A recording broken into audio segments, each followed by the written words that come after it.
What a beautiful weather today. The cool breeze is blowing. ठंडी हवा बह रही है. I can see greenery everywhere. मुझे हर तरफ हरियाली नज़र आ रही है. I can smell the leaves, the flowers. मैं इन पत्तों की महक को महसूस कर सकती हूँ, सूंघ सकती हूँ. And I can hear the sound of the birds. And also I can see one beautiful pigeon coming closer to me. और मैं एक प्यारे से कबूतर को भी देख रही हूँ जो मेरे करीब आ रहा है. Do you know what helps us to feel our surroundings? क्या आपको पता है हमें कौन मदद करता है ये सारे सराउंडिंग्स को फील करने में?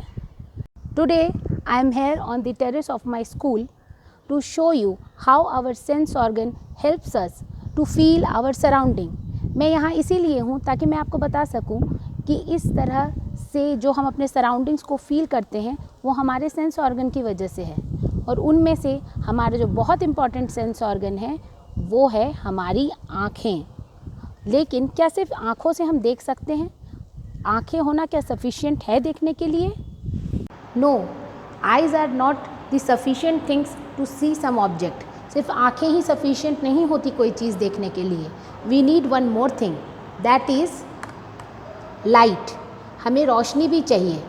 As you know that in the dark room you cannot see even your hand. आप अपने हाथ को भी नहीं देख सकते. क्यों? क्योंकि उसमें वहाँ रोशनी नहीं है. But when there is light you can see everything. For example, I am standing here and you can see me because of the natural sunlight coming from the window. See, this is coming. मैं आपको natural sunlight दिखा तो नहीं सकती कैमरे में, but I can show you the reflection of that natural sunlight.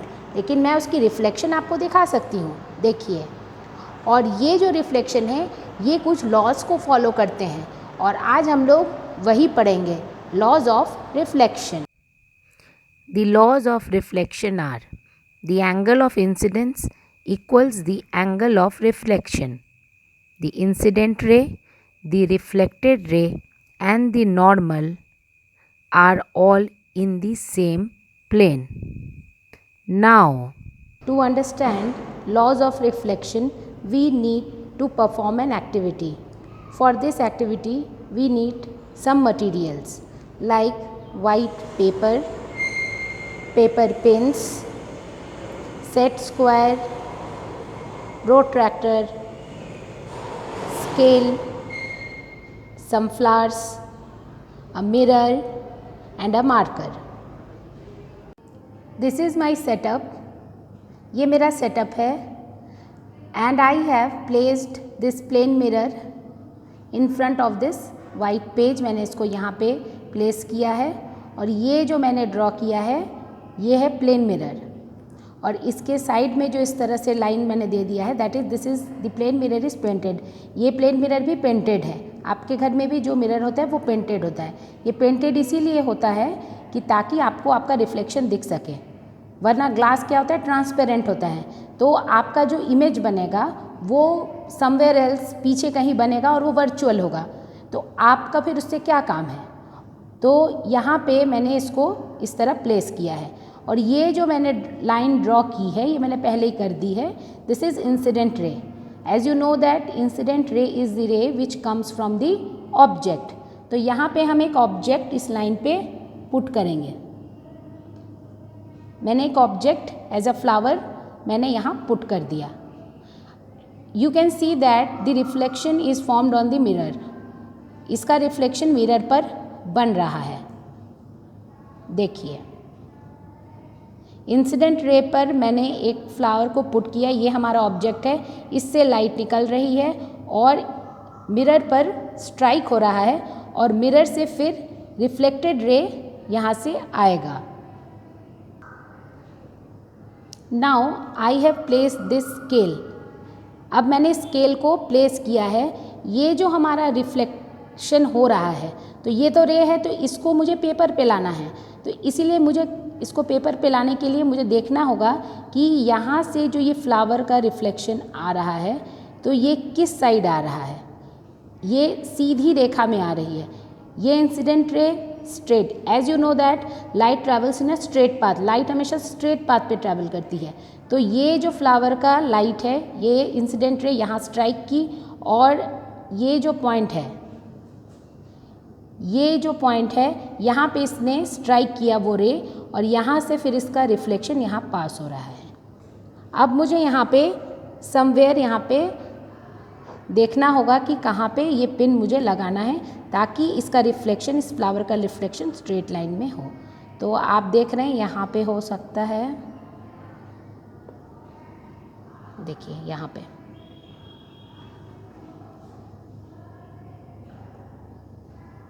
ये pin और ये flower. Now we will remove all the things, अब हम हर चीज़ को हटा देंगे। ये जो पिन है यहाँ पे, इस पिन को रहने देते हैं, यहाँ पे एक डॉट दे देते हैं।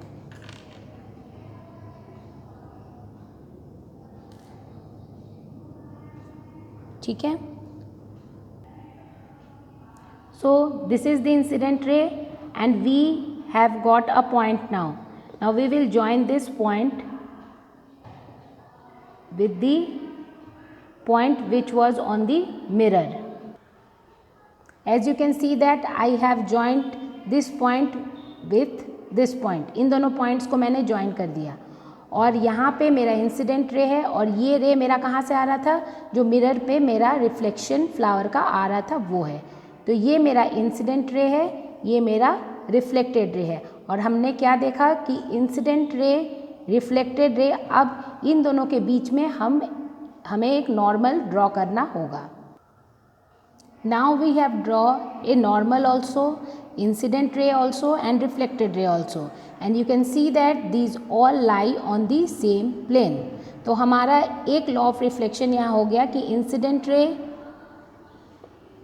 Reflected ray and normal all lies on the same plane, हमने यहाँ से देख लिया था।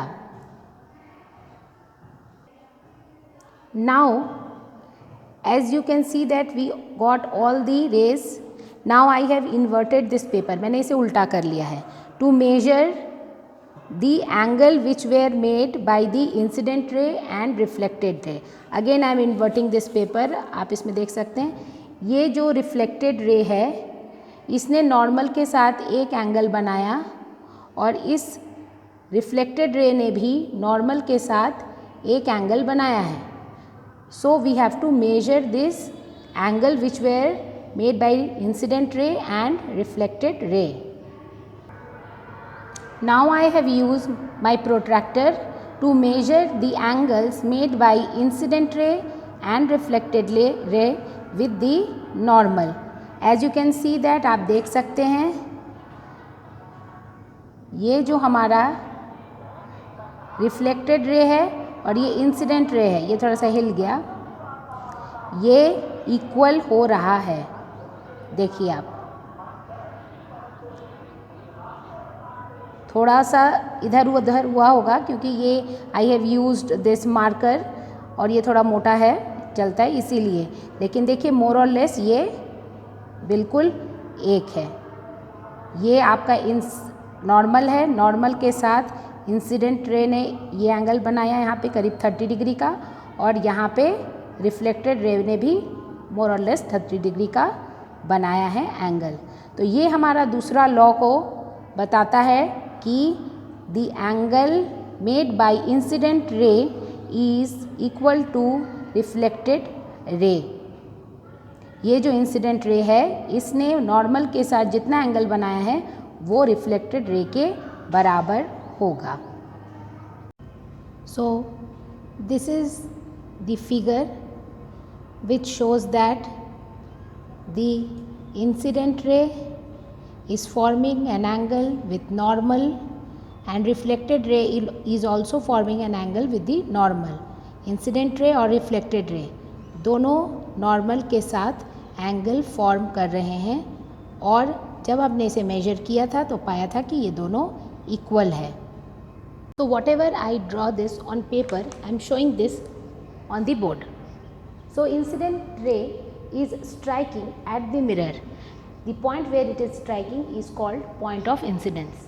इंसिडेंट रे जो ऑब्जेक्ट से आ रहा है वो मिरर पर एक पॉइंट पर स्ट्राइक कर रहा है और उस पॉइंट को बोलते हैं point of incidence. From this point of incidence reflected ray is coming out और यहीं से रिफ्लेक्टेड रे रिफ्लेक्ट कर रहा है and this reflected ray is making an angle with normal और ये रिफ्लेक्टेड रे नॉर्मल के साथ एक एंगल बना रहा है and we have measured during our activities that the angle which is made by the incident ray with that of normal is equal to the angle made by reflected ray to that of normal. Incident ray ने जो angle बनाया normal के साथ वो मैंने angle I से denote किया है और रिफ्लेक्टेड रे ने जो एंगल बनाया है नॉर्मल के साथ उसे मैंने एंगल R से डिनोट किया है और मेजर करने के बाद हमें ये पता चला था that angle I is equal to angle R. Incident ray will form angle of incidence which is angle I and reflected ray which will form angle of reflection which is angle R and both were equal और दोनों equal थे। और दूसरा हमारा जो law था that incident ray, reflected ray and normal all lie on the same plane और ये तीनों same plane पर ही lie करते हैं। So that's all for today. I hope you have understand this topic very well. Thank you.